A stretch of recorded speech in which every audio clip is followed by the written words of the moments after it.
Now tell me, on continue, my boy. Don't you think it's rather unwise to continue this philanthropic enterprise? This inquirer that's costing you $1 million a year? You're right, Mr. Thatcher.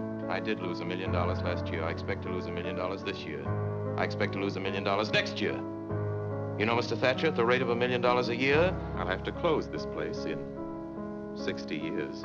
Here's a man that could have been president, who was as loved and hated and as talked about as any man in our time.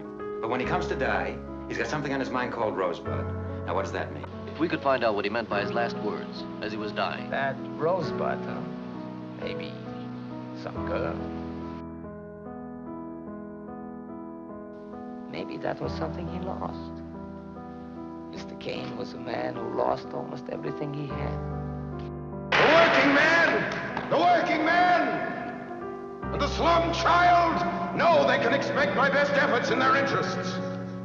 The decent, ordinary citizens know that I'll do everything in my power to protect the underprivileged. You're making a bigger fool of yourself than I thought you would, Mr. Kane.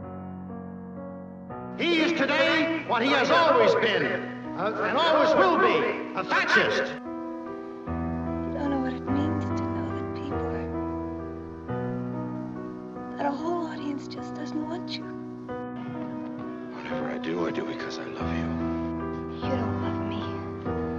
You want me to love you. Sure, whatever you want, just name it and it's yours. But you gotta love me. Anybody else that'd say what's going to happen to you would be a lesson to you.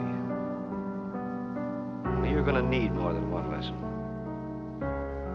You're going to get more than one lesson. Don't worry about me, Geddes.